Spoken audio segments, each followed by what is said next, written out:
Yeah, I wish I was too. Need some help there? It's rolling. No, I think it's going okay.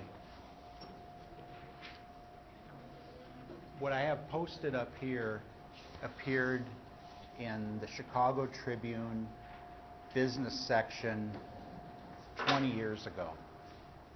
Okay? And you're only seeing half of it right now. Okay? I'm going to kill one more of those just so I can.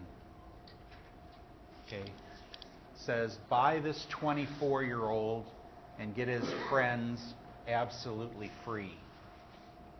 Okay. I'm going to make this a little bigger. This is what it says underneath, and you've already figured out that it's sponsored by or paid for by MTV. In, let's see, in the late 70s, when cable TV just became a thing, HBO was a premium channel, and in between movies, they would show music videos. Okay?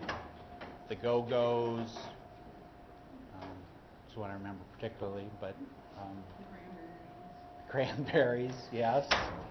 And then as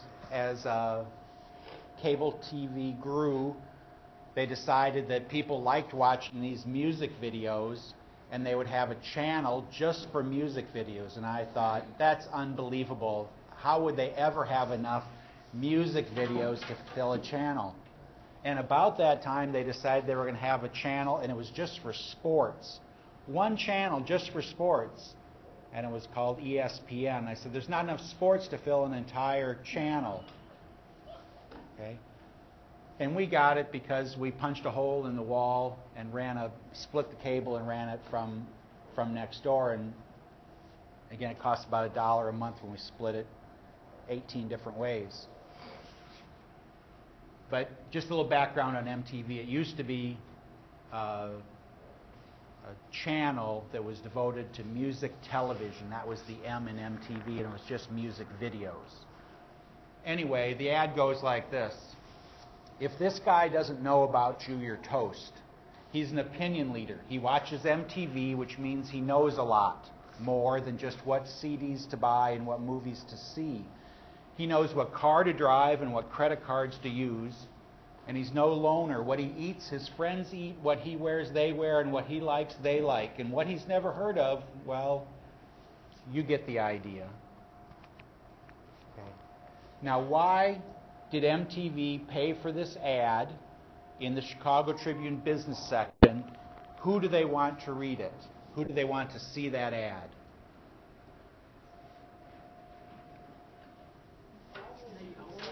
It's really dark. Whoops. Maybe they were trying to diffuse to the older segment? No. Good try, but no. It would be to the younger people so that they want to feel included and want to feel like they're up to date. And good try, but no. Ones that watching TV? No. If you're putting it in the business section, you won't be able to invest in it. No. Well, no.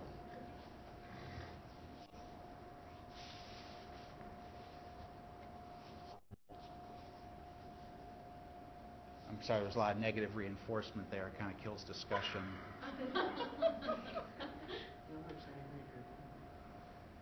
Okay, let's go back to this idea. Buy this 24-year-old and get all his friends absolutely free. How do you buy this 24-year-old? Stocks. No. Subscribe to like watching MTV, like Okay, now we're getting there. He watches MTV. Okay? No. Dylan was kind of there. It's in the business section.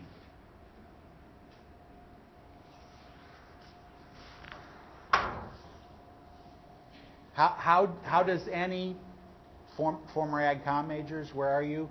How do newspapers, magazines, radios, how do they make TV stations, how do they make money? You'd think subscriptions, cable, whatever. No, it's all advertising. And so they want They want advertisers to see this. Okay, what are they telling advertisers?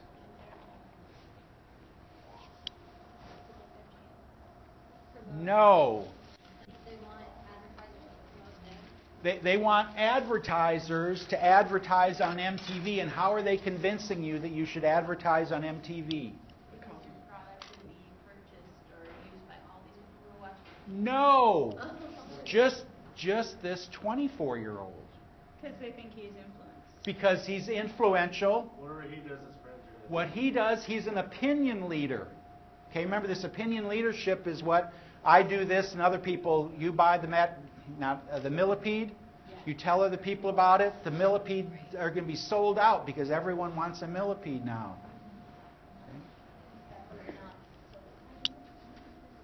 Okay? So they are hoping business people see this and think about, I don't have to reach everyone. All I have to reach is the opinion leaders.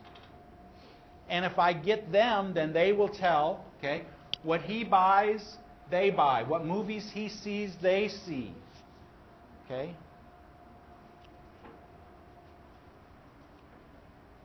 In junior high, if somebody starts wearing a thin belt, bell-bottom shoes, Velcro shoes, their hair a certain way, if the right people do it, the other kids will start doing it too.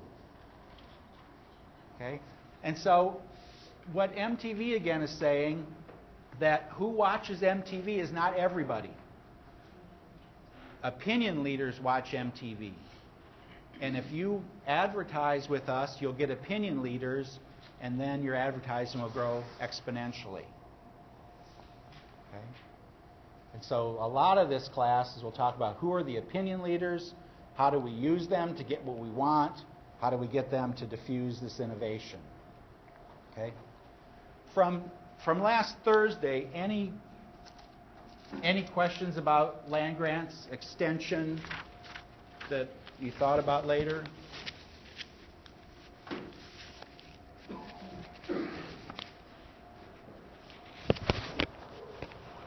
Anything? I posted those 2 PowerPoints. They're up. And again, Lauren's posting class. If you miss class or you want to go back, get something. Okay, our quiz. Oh, I'm so sorry.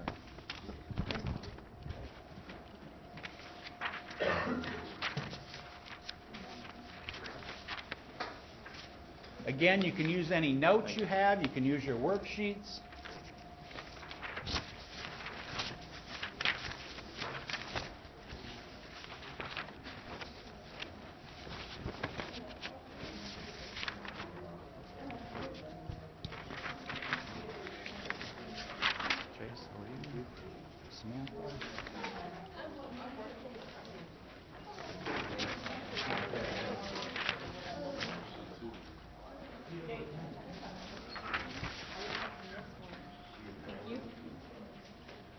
If you do Thursday, I'm sorry. Our first one was didn't do Thursday. yes, when we talk about that. If you bless you. If your quiz has Oprah's picture on it, just remind me, because if you have that version, I want to talk about Oprah after quiz. Are there things in the archive?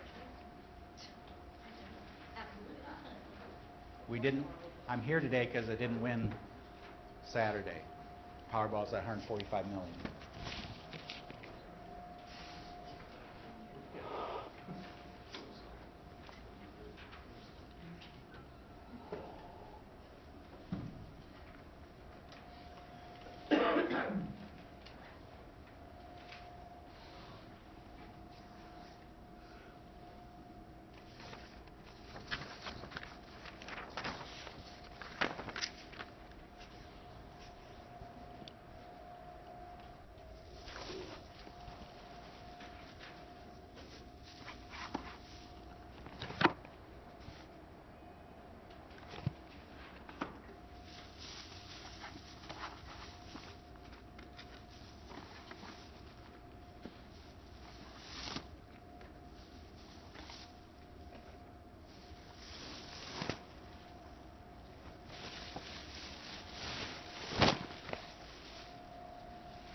More up here. I'm gonna teach from up here.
Is anyone done? Container shooting applesauce. Anyone else? Are you done?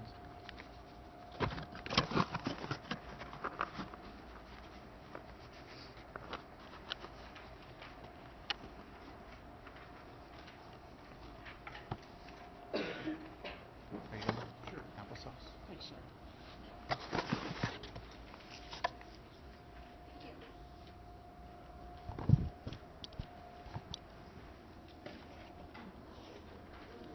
I have apple grape. Does anyone want apple grape?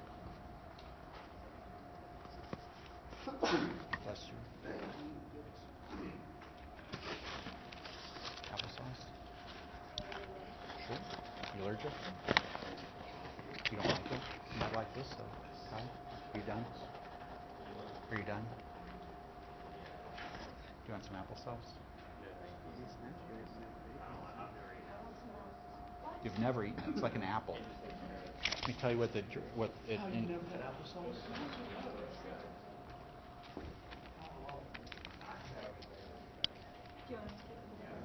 Yeah, just hang on for just a minute. Done? Applesauce? I knew you'd like it.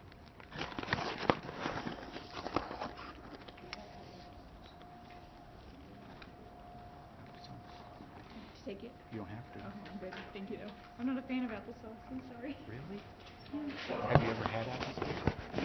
Here are the ingredients. Apples, apple juice, lemon juice concentrate, a little lemon juice in it.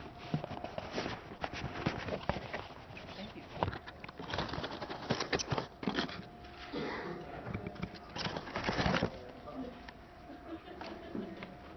I've got apple grape. Does anyone want apple grape? Apple grape?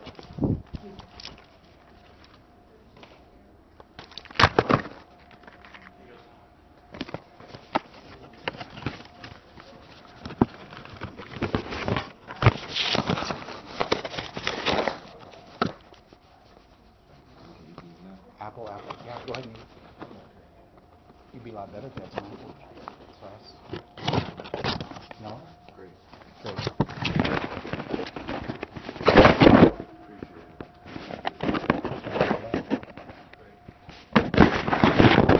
Get rid of grape.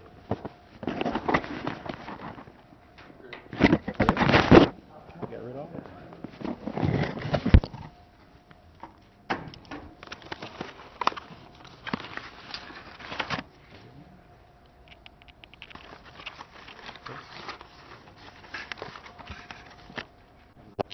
You'd be a lot better if you had some applesauce. It says give me 5. You can Okay, then I'll go.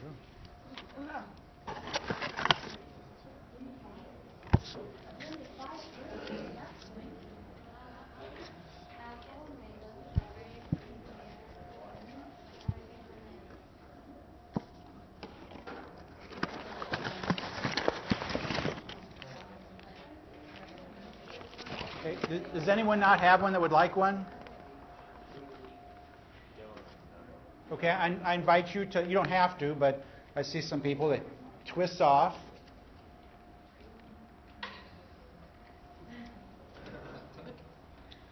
Just tastes like applesauce, right?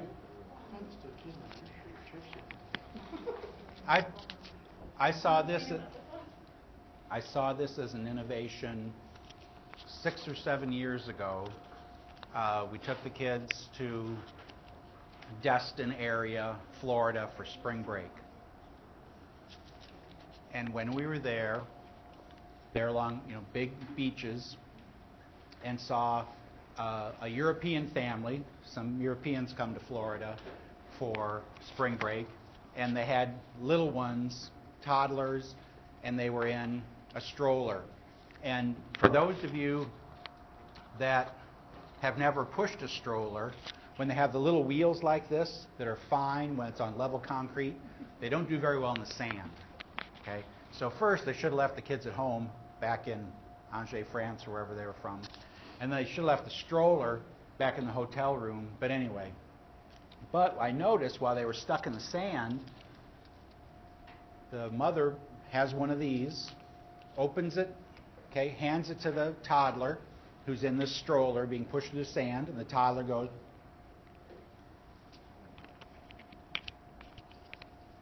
and then puts the top back on. And I'm thinking, whoa, that's pretty cool. Okay, what's cool about it? Calvin? What's cool about it? Yeah. How many times have you given a kid a 12-ounce can of pop, they take 2 sips and they're done? Okay? And it's like we already opened it. So we open this single serving thing of applesauce. I take 2 bites and I'm full. Okay? That's why you don't have a lot of fat kids. Okay? The kids are like, when they're full, they stop eating. Me, I keep eating.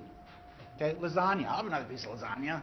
It's like, I'm full. I don't know that I'm full, or I'm in denial about I'm full. But kids, when they're full, they'll stop eating. And so this is portable. It's shelf stable. Okay, it's not shelf stable after you open it, but it certainly has some advantages. Okay. Let me see if I can. And so we're going to talk about homework towards the end of class, but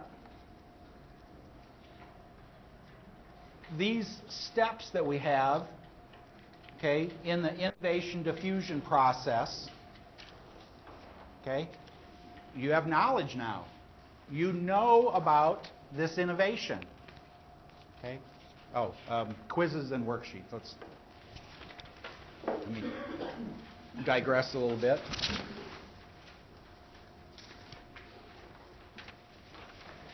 Again, if you don't get a worksheet done, I'll take them late. Oh, it is so warm back here.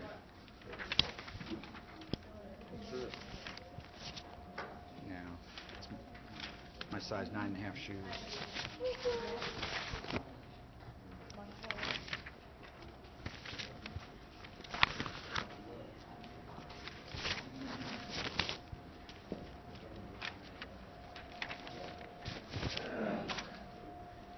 Okay, so let's talk about that.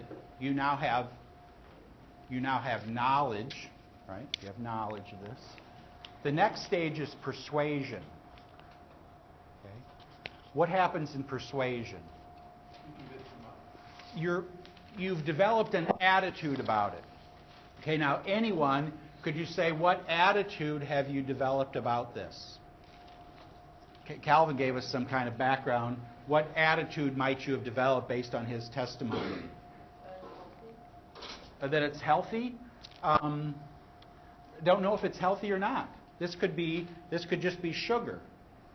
Do you ever go into the convenience store and they have what's called bug juice?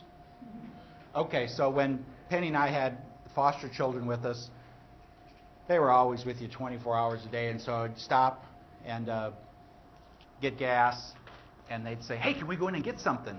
And I'd say, what would you want? Bug juice. And I'd say, bug juice is like the worst Kool-Aid that there is in this little thing that probably costs $1. But from their backgrounds, when you stopped at a convenience store, that was a chance to eat dinner. And so that's what they wanted. And I'd always say, hey, does anybody want a bug juice? They'd say, yeah. And I'd say, you're not getting it. We are not buying. I'm trying to create change. We are not buying that crap. What's wrong with you? I might as well give you beef jerky or Slim Jim or something. So good though. Well, anyway, I'm sure I made no lasting impression. But there, the persuasion part is, oh, I've developed an attitude about it. If you didn't like applesauce before, you're probably not going to like applesauce now. But if you were a parent of a young child, you might be very interested, might be persuasion. What would happen at the decision stage? You might decide to purchase it for your child, not for yourself. But Just you would decide to purchase it. Okay? So it doesn't mean that you're going to use it, but you decided to purchase it. Have you ever bought anything and it's still in the cupboard or your pantry, or you never wore it? Okay, so you made the decision, but you never got to the implementation phase. Implementation phase is, hey, I'm using it. Okay, I bought it, I consumed it. Okay, again, implementation. Delicious. Different flavors. So the back row here is all about grape. They have cinnamon, cherry, berry, all these different ones. They're on sale at Walmart. 4 packs for $1.98. Okay, what happens in confirmation?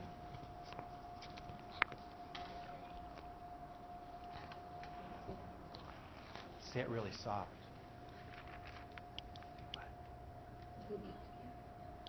You like it or don't like it? Well, maybe. I found out about it. I developed a good positive attitude about it. I bought it. I actually ate it. And then either I'm going to buy it again or I'm never buying this crap again. Okay? What would push you one way or the other on confirmation? And I'll again do implementation while you're thinking about that.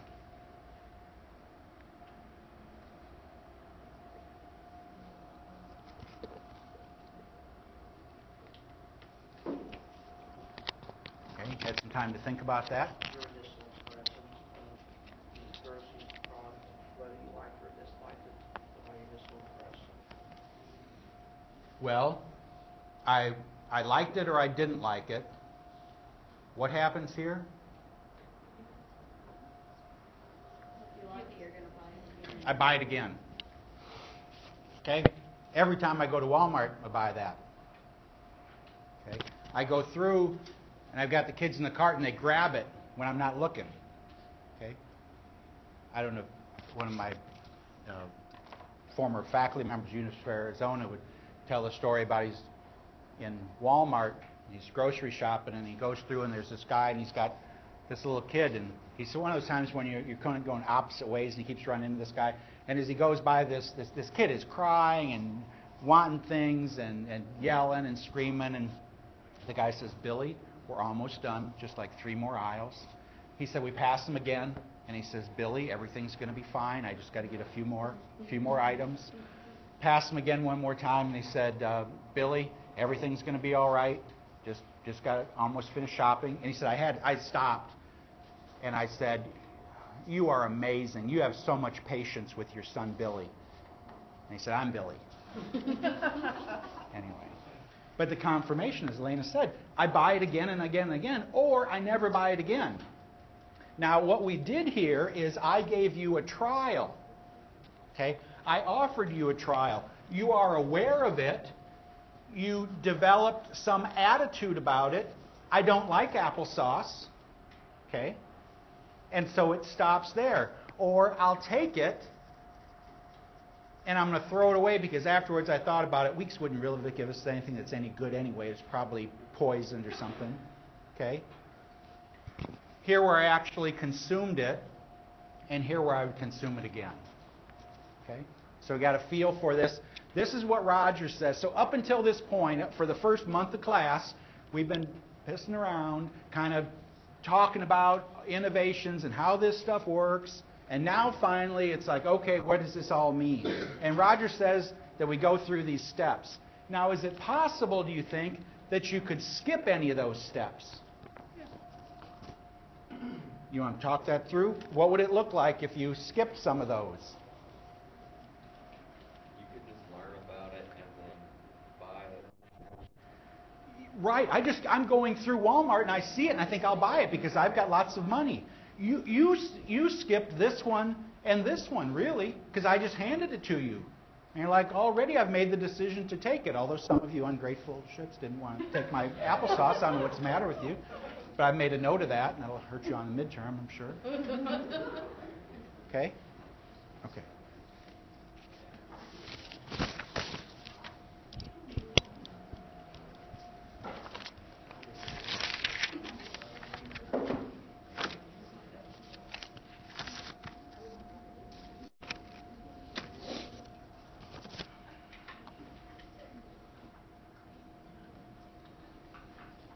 Innovations. Are you familiar with Veri-desk? Veri-desk is a desk that can raise, okay, so you don't have to sit all the time. If we agree that every innovation starts with a problem, what problem spurred this innovation? Getting fat by sitting. I thought it was like Obesity, possibly. Okay, your back hurts and you figured out it's from sitting, yes. Deep vein thrombosis from sitting too long and you're getting blood clots. I mean, it could be, I just want to be more active. If I'm standing up, I'm halfway to moving around.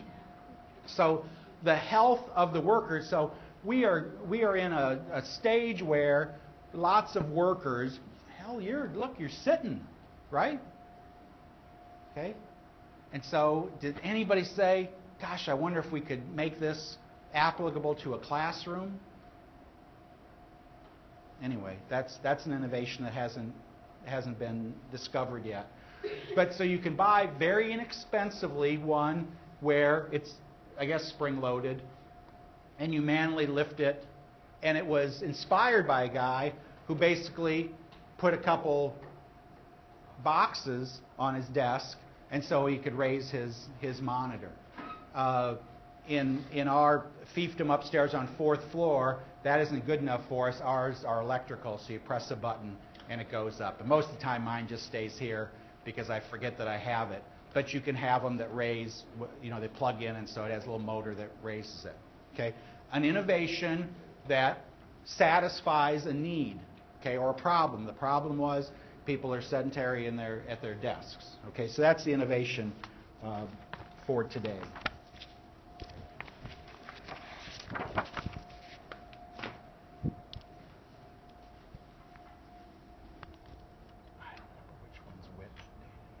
Okay.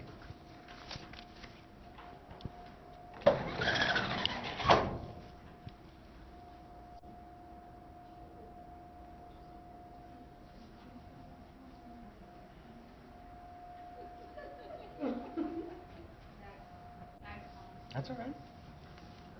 Nothing wrong with that.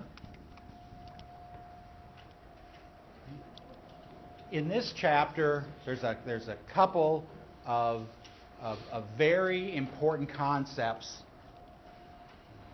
I love having this crap.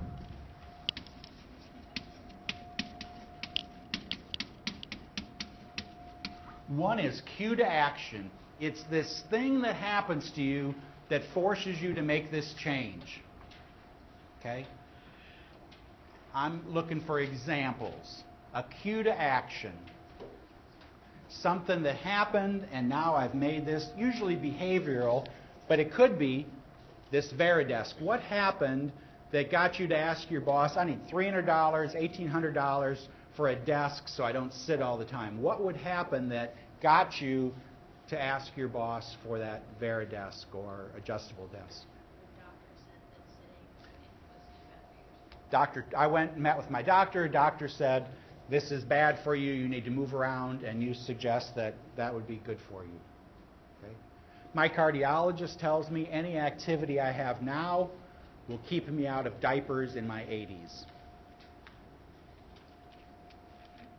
The thought of being in 80s and inactive and having someone else responsible for wiping my butt is a cue to action to be active now. Okay?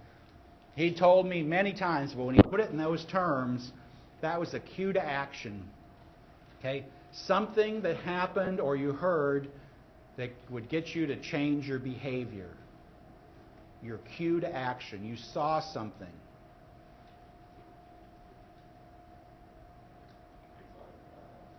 Your mom dies of lung cancer, so you quit smoking. Someone in your family dies of lung cancer, and you decide to quit smoking based on that. Okay? My father-in-law, Art, died the same day Nate was born, died of emphysema. I saw him, most of the time I saw him, it was hunched over a bar. He would sleep in a chair because emphysema was so bad. His son,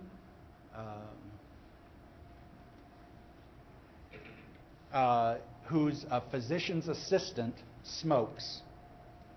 My son, who died the same day as his grandfather died of emphysema, smokes. Okay. You'd say, my God, what will it take for you not to do that? And so that cue to action isn't for everybody, but someone else might see someone else had detrimental effects of smoking and they don't smoke, or they quit smoking. Okay? Anyone else? A cue to action. Something that convinced you to either start this or stop this. You get pulled over and you get a ticket for not wearing your seatbelt, and you decide that you're going to now wear a seatbelt. Or you hear about a car crash and someone is ejected and they fly through and they're picking glass, if they survive, picking glass out of their skin for the rest of their life, and say that's going to convince me. My mother-in-law, Mick, has a blouse with a black stripe like this so that she doesn't get, because she's not going to wear a seatbelt. It kind of messes up her clothes, she says. And she heard that one time there was someone who plunged into the Rock River and drowned and couldn't get their seatbelt out, and then she doesn't want that to happen to her. And I said, Mick, it'll be a quick death. You know. Okay, so seatbelt usage. Okay, what else? Has anyone, does now or ever in the past, Dusty, you ever chew tobacco? Okay, never started? Ever try it? Okay, anyone else ever tried chewing tobacco? You've tried it. Used it regularly? Okay, just tried it and got sick to your stomach. I was on a boat in Lake Wisconsin and tried it for the first time. I'm like 14, and I'm over this. I've never really had an interest in that past. But someone that might chew tobacco, maybe a family member, what might be a cue to action to get them to stop chewing tobacco? Mouth cancer. Okay? We had a graduate student his sister married a dentist, and he said one day we're there visiting, and he said out on the coffee table is this book, and it's got pictures of people with mouth, tongue cancer. And he said, my dentist brother-in-law never said a word to me, but he said I looked at that and he said I stopped that day. It was a cue to action. Something that happened that forced me to make this change. Anything else? I had a friend who got caught in high school dipping, like underage or whatever, because he was like 18, and his parents made him eat the whole can. Yeah, that's the story again that's told, is the kid that was caught smoking cigarettes, and Dad made him go behind the barn and smoke like a pack of cigarettes, and he says, I wish Dad caught me with a girl. But I'm bummed. Anyway, anything else? Anything else? So obviously meeting with the doctor who says, do this change. Well, you haven't, like, you think you might be pregnant. And A pregnancy scare. you use contraceptives so that you're more likely to use. Excellent example. A girl misses a period, and so I might be pregnant. If I isn't, and boy, that convinced me that now I will. Excellent example. Anything else? So how we would do this is we might try and use these cue to actions, because what may happen, we may have to have a cue to action. Something may actually have to happen to us to get us to change. Otherwise, this is just a constant stream of dialogue that just goes past us every single day. And so something has to happen to us. What would keep us from speeding? Almost an accident, really an accident, maybe a ticket, but tickets just get caught. Okay? And so there are people that routinely drive too fast. Okay? Texting and driving. Okay?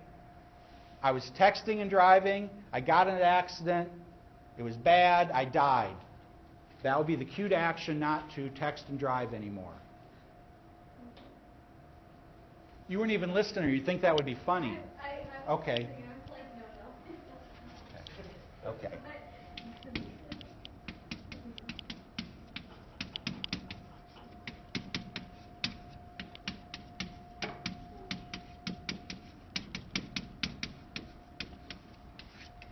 Okay, and another important concept in this chapter is the idea of preventative innovations. Okay, innovations that if you adopt will prevent something undesirable from happening in the future. Okay, examples. Trump's law.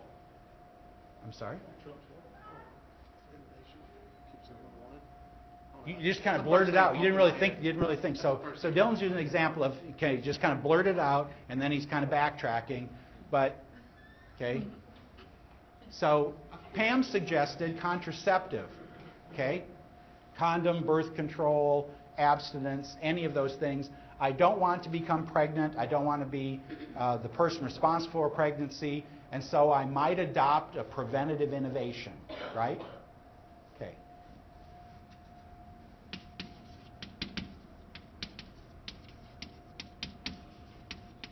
Okay, there's one. Whew, it's a lot of work for one. Uber instead of like drinking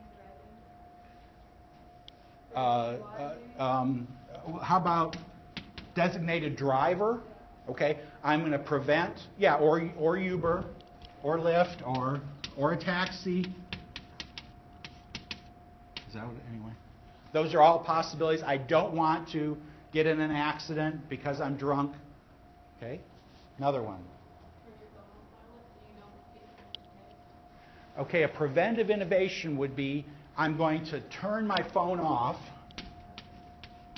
Or like that app or whatever that people use. Like system notification that they're driving and one will rate it. Right. So all those. So do you know why you want to check your phone all the time? Do you know the psychology about why it is you want to? Yes. It's like going to Vegas. Something good might happen if I play, right? And so Wish Hunter was here when he said his dad, he convinced his dad not to play the lottery because he had more money at the end of the year. But every time his dad played, he had a chance at winning millions and millions of dollars. If I don't check it, maybe there was something kind of cool that I missed.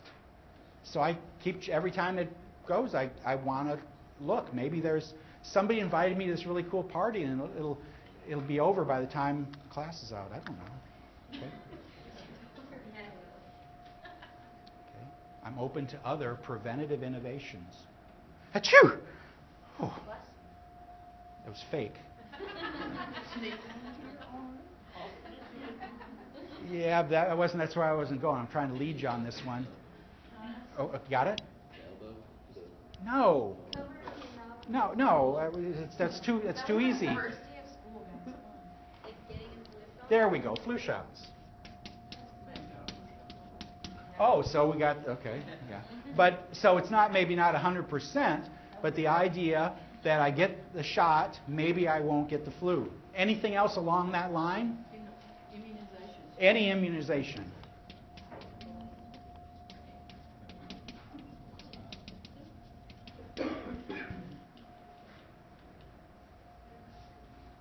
What about for pets? Oh, pets. Oh my God, rabies shots. Okay, rabies, what else? Oh.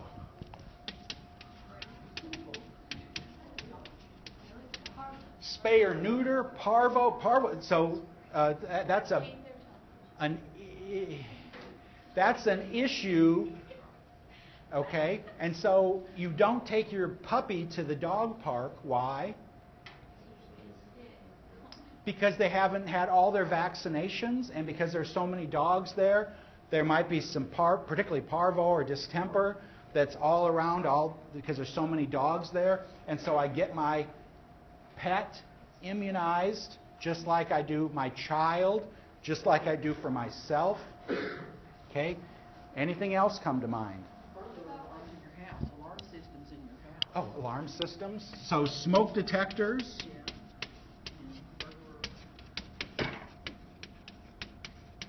Okay, it's also really good for knowing if a teenager is sneaking out at night. Dusty? If there's a hailstorm, okay, some of you move your vehicle out because you hope that maybe you can collect a couple $1,000s, but certainly a garage is preventative. It's an innovation, sheltering your vehicle. An alarm clock, what are we preventing? Interesting. I'm going to put that really small because I'm not sure it's really right, but I don't want to discourage you. I wouldn't be here today, Coach. Great. Okay. Now, most of these we say we pretty well abide by. Okay? What about sunscreen?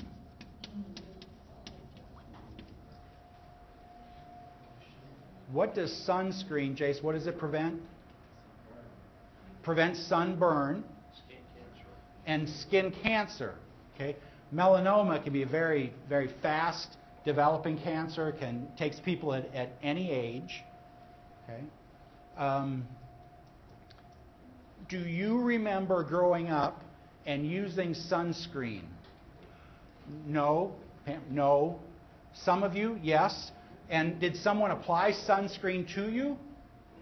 A parent or a caregiver or a coach might even. Okay? I remember growing up and first few days of the summer, back of my neck was just beet red. Okay? I remember my father, ears red, nose red, redness all over. Okay? And then later in life, had skin cancer patches removed from his nose. You may have a grandparent that's having skin cancer removed or maybe have passed. Camley and Catherine both were Stillwater cheerleaders. And one of the tanning businesses in Stillwater would give free passes to all the pom and cheerleaders in Stillwater High School, and they could come and tan whenever they wanted. Okay? You with me so far? No charge, you come and tan. Okay? Still with me? Why would they do that? Kind of like that MTV thing, right? Okay? They're the ad. Where do you go? Go to Riviera. Yeah. And so it's really good for business. Okay? The cheerleading sponsor had a sister who died of skin cancer. You would think that would be a great cue to action. Maybe we shouldn't be sending all these girls to tanning booths. And so it was this struggle between we get this free thing and the girls really want it. And I've had a sister who died of skin cancer and left 2 little children. You wouldn't think it's really that much of a struggle, would you? But anyway, it was. Okay? And so the preventative innovation could be sunscreen. The other is we don't go to a tanning booth.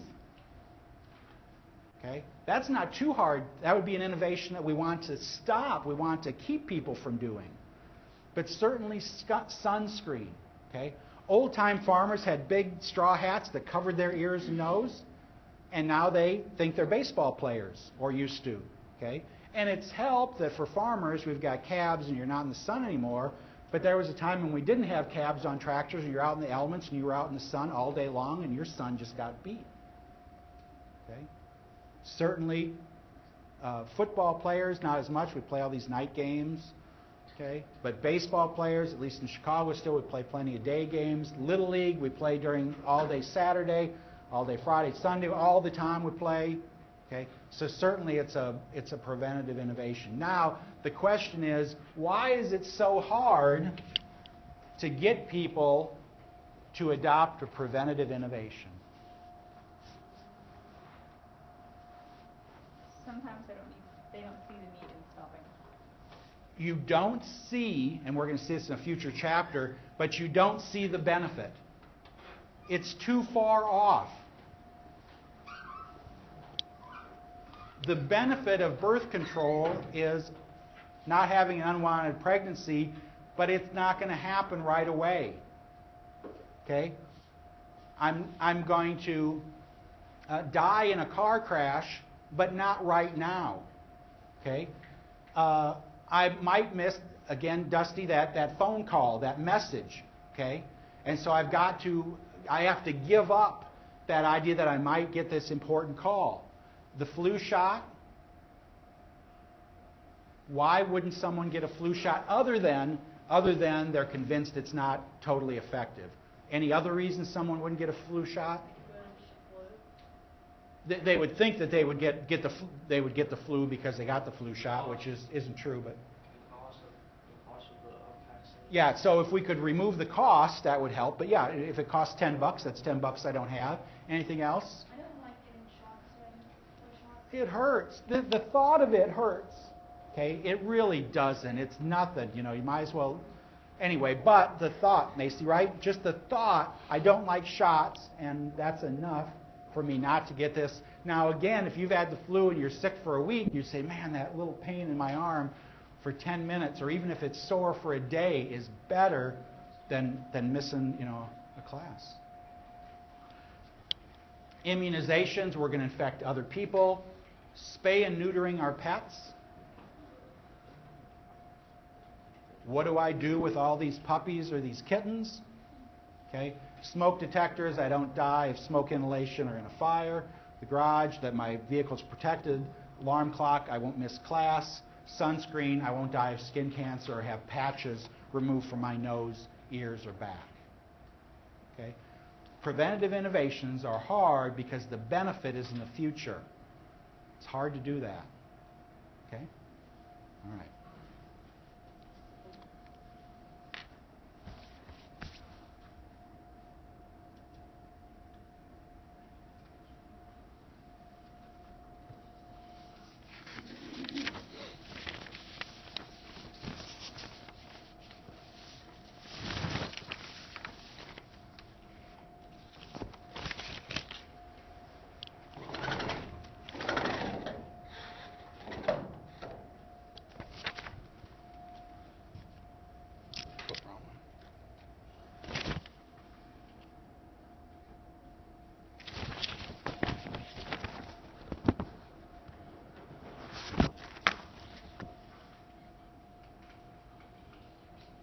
In this chapter, they talk about earlier knowers of innovations. Okay? It doesn't say people adopt this innovation, they just know about it earlier. My suggestion to you is, because you're in college, you know about innovations earlier than a lot of people. You know about innovations before lots of other people do, probably your peers, wherever you're from. I'm just trying to stall just 30 more seconds.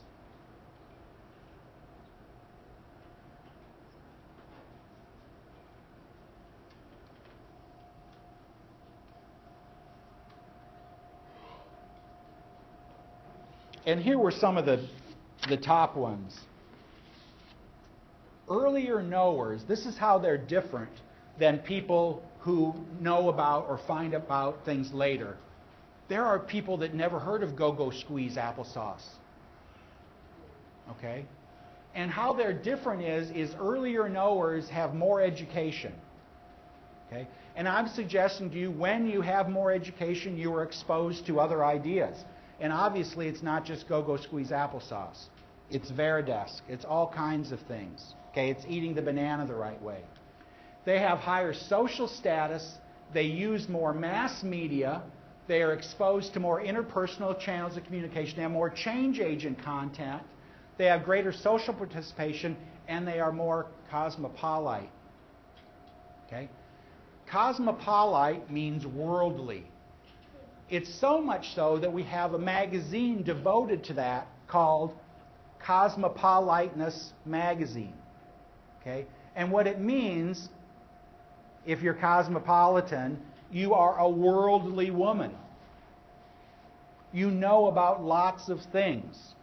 And so earlier knowers are much more cosmopolitan. Okay?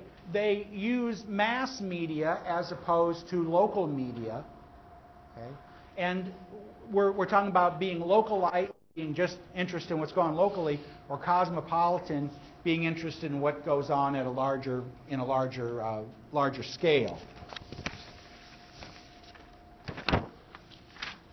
This is from your text. A little too big.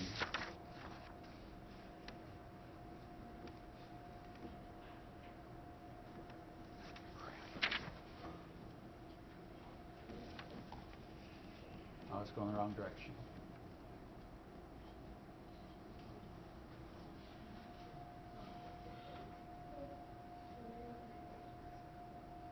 Okay. It's page 215.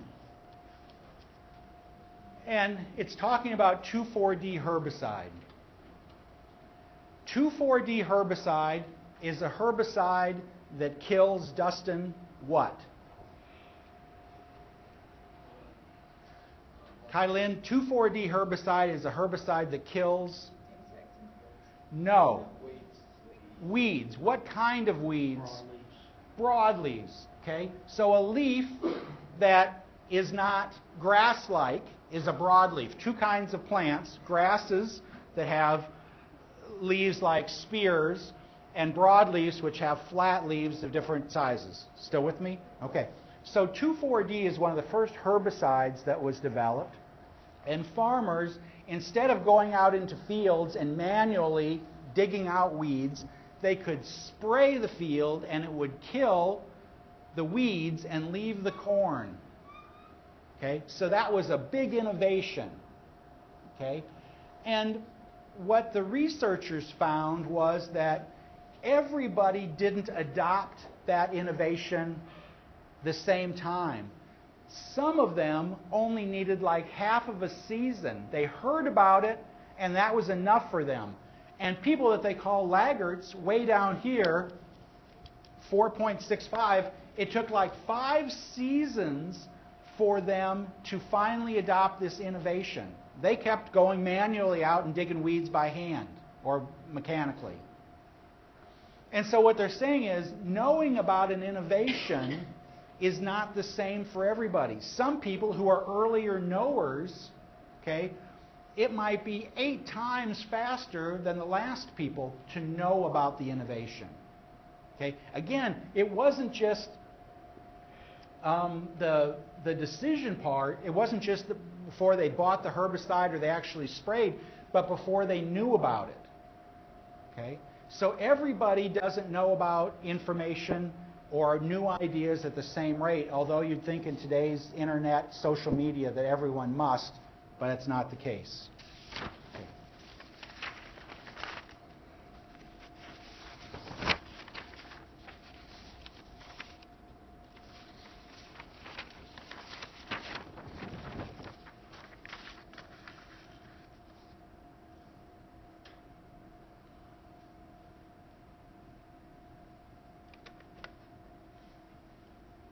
Oh, I can't get, okay.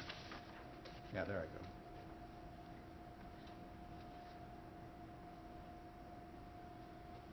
Now, I want to differentiate between what's localite and what's cosmopolite or cosmopolitan. Okay? I have the AGLE. I have the Stillwater News mess. I have the Tulsa World. Okay. Of those, which ones are localite and which ones are cosmopolite? Call is the local, and toss is the cosmo. Okay, is there anything more? Okay, so the Stillwater News Press and the AGLE are very local, right? Mostly deal just with local news. Okay, the Tulsa World might deal with news. Ross, since you're there, what might the geographic scope be of the Tulsa World? The world. Yeah, they say that, but it's bullshit. But it's what kind of things would they feature? Probably just the state of Oklahoma, what's happening in the state legislature. And they might do some of Missouri and might do some of Arkansas and maybe some of southeast Kansas, maybe. They kind of do that geographic area. What would be a newspaper that would have a wider reach than the Tulsa World? New York Times. The New York Times would have a national base and some also international. Anybody got another one? The Wall Street Journal, the Washington Post, Chicago Tribune, Los Angeles Times, the New York Gazette. The USA Today, even though it's written at a fourth grade level, still has a pretty wide reach. Okay? The Daily Oklahoman probably about the same as the Tulsa World, right? Might have some international stuff, but not to the extent that the New York Times or some of the other ones would. Okay? So what we're trying to understand here is where do you get your information? Okay? Whether your sources of information are cosmopolite or whether they're localite. Okay? Magazines. Do you know of any localite magazines?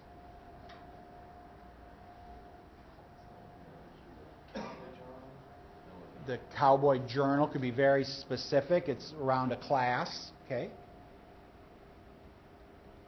Stillwater Living. There's a magazine called Stillwater Living, which is just about Stillwater. There's Oklahoma Today, which is just about Oklahoma stuff.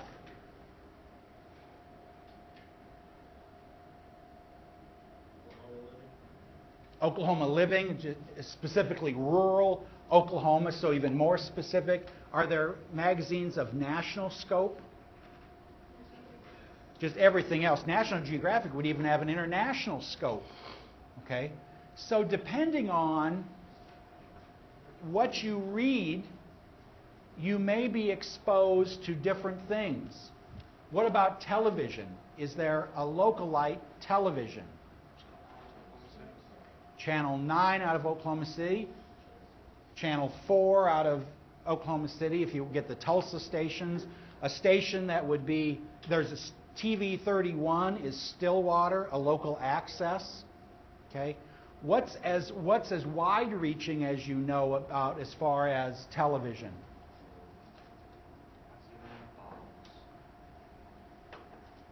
CNN, Fox, anything that's international?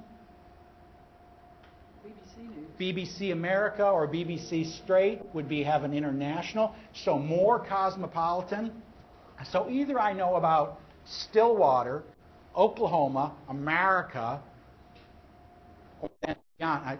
So I spent a summer in France, and Philippe was one of my guides, and he said, "Would you like me to do my American impersonation?"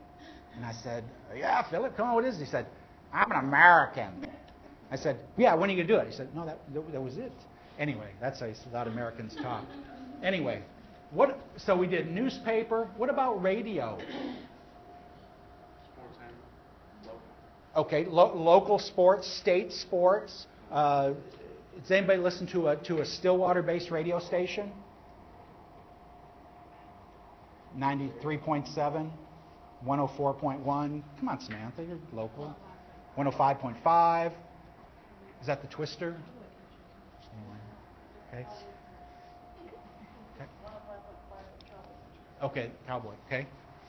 Okay, so is there anything that would give you a broader reach and a tremendous variety as opposed to those? Does anybody listen to Sirius XM? Okay. We have internet-based. You could listen to radio from all over the world through the internet. And so you see that you could be localite or cosmopolitan. Through the internet, we just have a tremendous, tremendous reach. Okay. Now, having said that,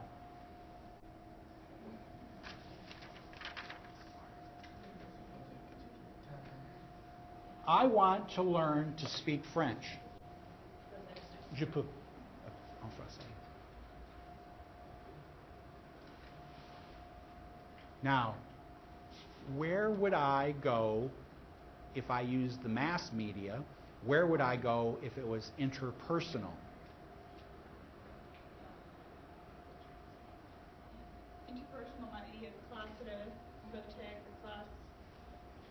Very personal. I'd take a class at college. I would take a class in high school. I would go someplace where someone would teach me how to speak French. We would look in the mirror. We'd say,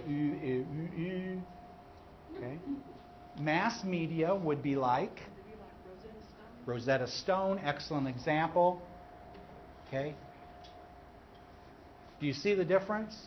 Either I've got this real personal way of learning something, or I've got this through the mass media. Okay. I'm going to buy a bottle of wine. I have no idea what to buy. I've only started drinking. Jesse? Like go online. Which would that be if I went online and researched wine? Be mass media. What would interpersonal look like? Go to your local store and ask what tastes best. That would be possible. Anybody else? I'd go to a local liquor store and say, hey, what's best? And he'd say, this one is $55 is the best. Buy. I would take a wine tasting class. Ask your friends. I would ask my friends, hey, you drink a lot of wine. What would I... What?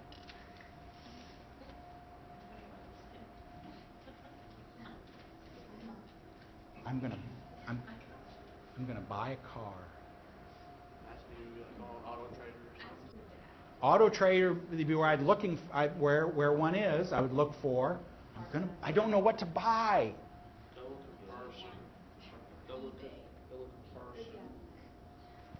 Car dealerships. Yeah, I'd go look, but it doesn't help me know which one to buy. Go to the local. Jason? A test drive is like if you were like going to a wine shop, you could, let's say, for wine. Yeah, I need some help. I need some help though. You can go to like Kelly's Blue Book and look up all this stuff. They all sound good. So you're saying it would tell me about there's some reviews. Yeah. Okay, Kelly Blue Book, Edmunds, Consumer Reports, Car and Driver. Those would all be mass media, right?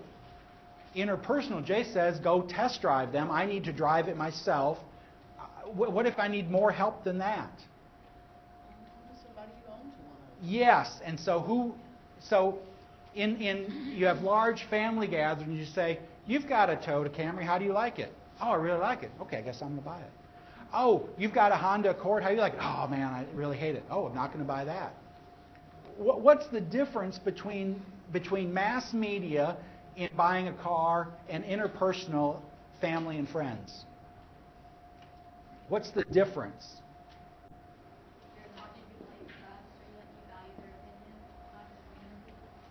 Yes. So you're limited to the people in your family, and you'd say you trust them, right? Okay. Now the problem is you only have their experience, their one person's experience, and they may be biased. Well, of course you should buy a Nissan because I have one. I wouldn't do something stupid like that. Who's going to say, "Oh, never buy that"? And say, "Well, why'd you do that?" Well, I'm stupid.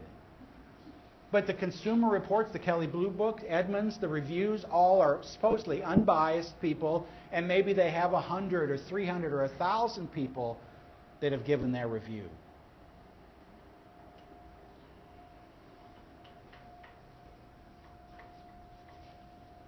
I don't know how to fix a tire, change a tire.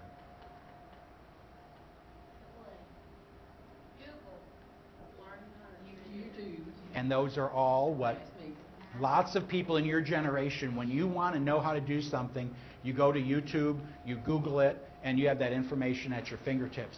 Not everyone does. What would a person that relies on interpersonal sources of communication do? Could go to the library, and find a book, but more than likely, what would be more interpersonal, because it's still, I got to read that. It's not very personal. Do what? Call someone for help. Who would you call? Family member, somebody you knew that could help you. So, any of you, did a family member ever show you how to change a tire before you had a flat one? Lots of you. I showed Catherine Camley. It didn't mean they did it, but like it was below them to change a tire. But they called somebody, interpersonal, somebody is going to show me because I need to have that. Okay? Discipline a child. Now, you probably need to be in the situation where you have a child and the child needs to be disciplined.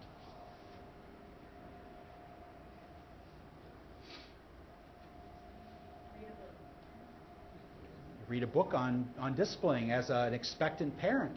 I might get a book. I might go to the library when my child is 1 or 2 and what am I supposed to, what does the research say about this? Okay? Or Dustin? You would take a parenting class. Excellent. Mostly what you're going to do is you're going to call your mama and you're going to say, what do I do? They won't mind me. They won't go to bed.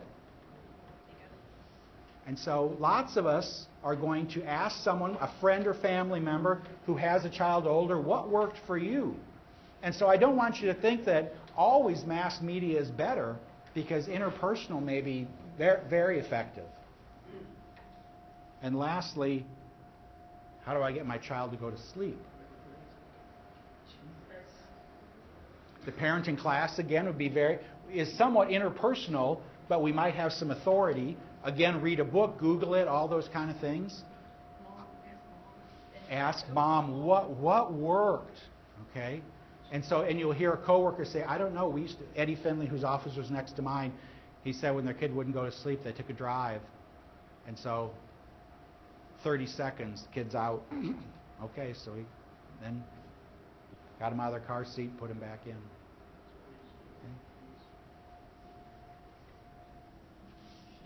Okay.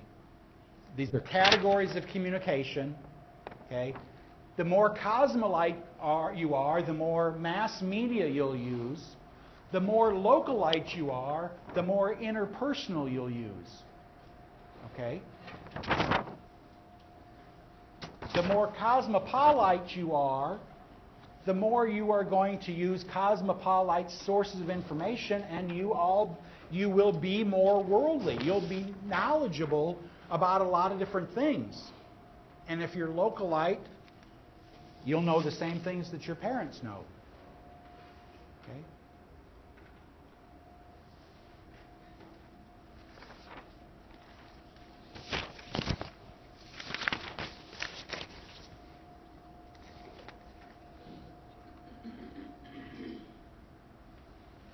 Homework. Okay, so down at the bottom are some innovations. Spanking children, glyphosate herbicide, which is a herbicide that kills anything it touches, Roundup. Vegetarianism, eating only plants. Okay. Renting textbooks as opposed to buying them. Buying bottled water.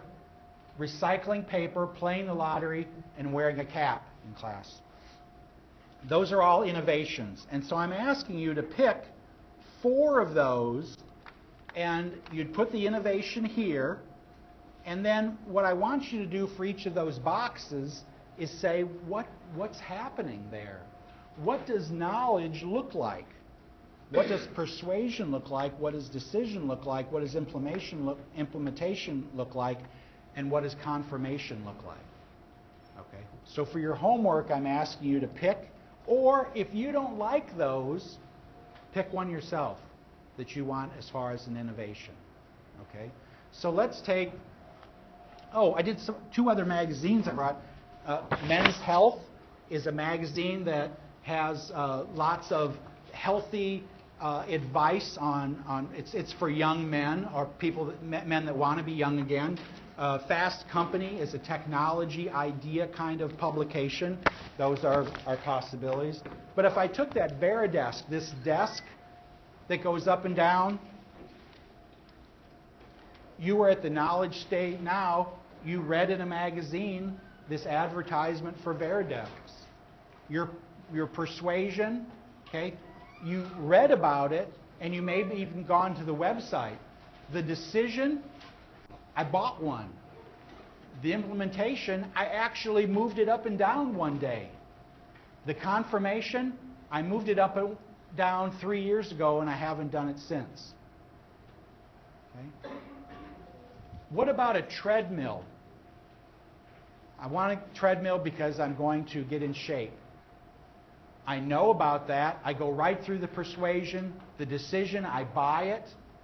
The implementation, I put it together and plug it in, and maybe I even walk on it. The confirmation, I use it to hang my clothes on because no one uses that anymore. So again, confirmation is I keep doing it or I quit doing it.